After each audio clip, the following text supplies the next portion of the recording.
Hi, it's Neil McGovern here, and today this is a video on jazz phrasing. So I'm going to dare to do a video on this, having actually been classically trained myself, but I've done quite a lot of jazz playing, and hopefully some of the ideas here will help you. So we phrase jazz music rather differently to classical music. In classical music you tend to have very long and smooth phrases where you gradually build up dynamics and then come down again in a kind of arc shape. So smooth crescendos, smooth diminuendos, generally. Obviously there's exceptions, and there'll be exceptions to what I tell you now. But when should you play a note louder in a jazz phrase? Well, I've got a few ideas. One would be, of course, if there's an accent on the note itself. If there's a sideways accent, long accent like that, or a short hat accent like that, then you have to really accent it really strongly. But what about if there's nothing else? Well, if you've got a note that's higher, then maybe that should be a bit louder. If you've got a note, let me give you an example of this actually. So I've got this tune here, Almost Like Being in Love by Lerner and Lowe. It's a fantastic standard. And I've got a little arrangement here with some syncopation and various things in it. But I'll just play you the first phrase, totally plain.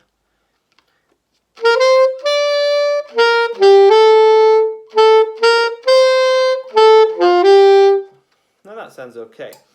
But we could think about maybe doing a little bit more with that. So let's accent the high note first of all. So that will be our B, do da.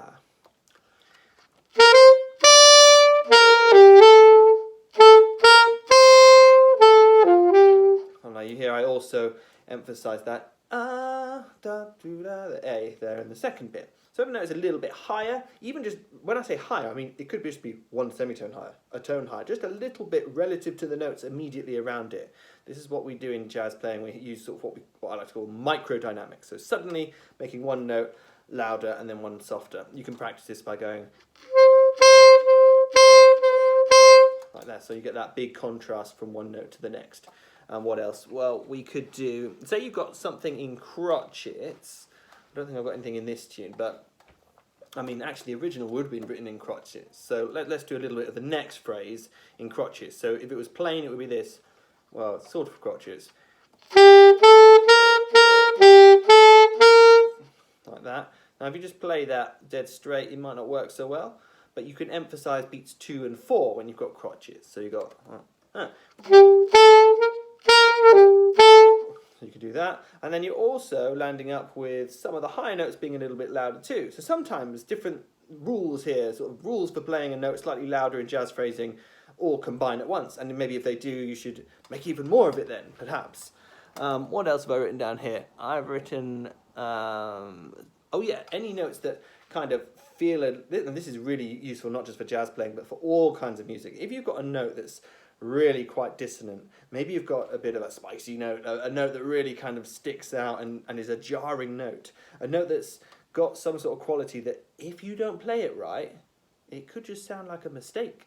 If you play it and it just comes out, not very, very strong. Now, I don't have any great examples of this here, but maybe I could try and introduce one. If I could, I'll play this and I'll introduce a sharp 5, I think, onto the melody. And I'll try and make that work.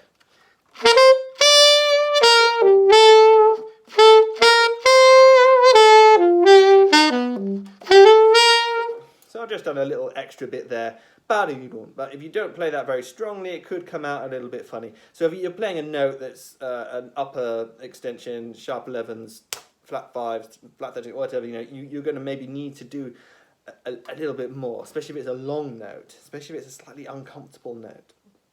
Related to this would be if you're playing a note that goes into a key change. So when I'm going into the bridge section of this tune, which changes key into E major, then for altos, then you would maybe try and emphasise that major third when you land on the 1.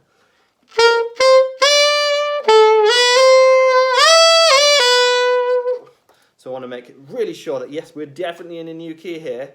And we're not kind of just playing around, because often, keys overlap a little bit. You might have some notes, especially just in the melody, that are happy in the old key, that fit in the old key, but also will fit in the new key. But you want to make sure when it changes that it's really very definite. So you emphasize those ones a bit. Then there's just the basic idea of swing. If you're playing swing quavers, then maybe you want to emphasize the offbeat one of each of those as a general rule. So this is more for perhaps when you're soloing, but say you're playing this. So you're trying to emphasize the and of each beat, 1 and 2 and 3 and 4, like that. So you're doing a little bit more, and you're going to maybe tongue in pairs from the offbeat. So that's one thing you can do. Another reason you might want to emphasize a note would be if you've got a very large interval leap, which I can't see many in this tune, but maybe might be something. Maybe we could just make one up. So do an example.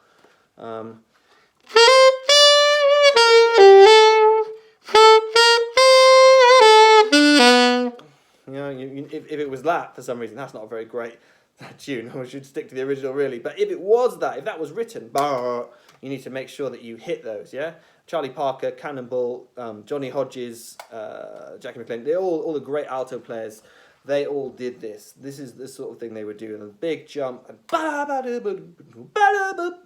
they do these real strong accents whenever there was a large leap of an interval, especially one going up. And that kind of relates to, if it's a high note, if you've got a large interval, you may well be jumping up.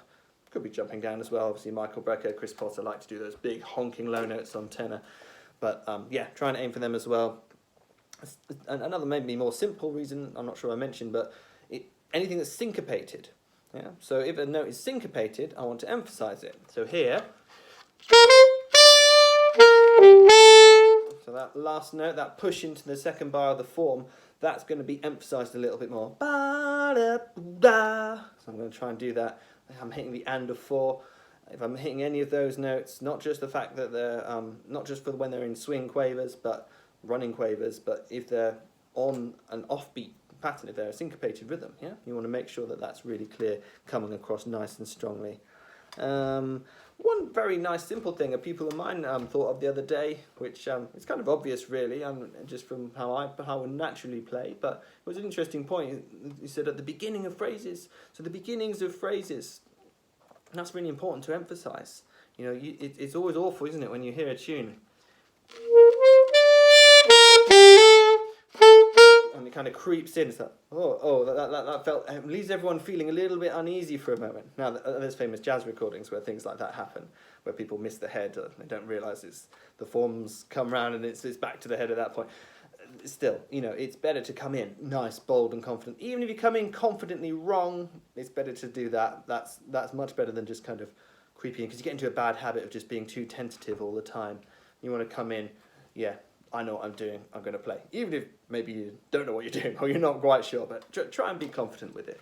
So that's a bunch of things that we could think about. I think I mentioned as chords change, that's a useful time to emphasize notes. So hopefully that's helpful. That's just a few ideas of how you might go about phrasing a jazz tune. So we've gone from this,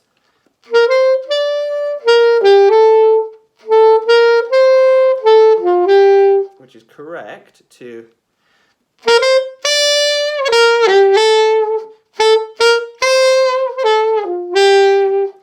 you can do a lot more with it, and that's just one example. Anyway, hopefully that's helpful, and I'm happy to receive comments on other ideas in the wonderful YouTube comments section. Thank you very much.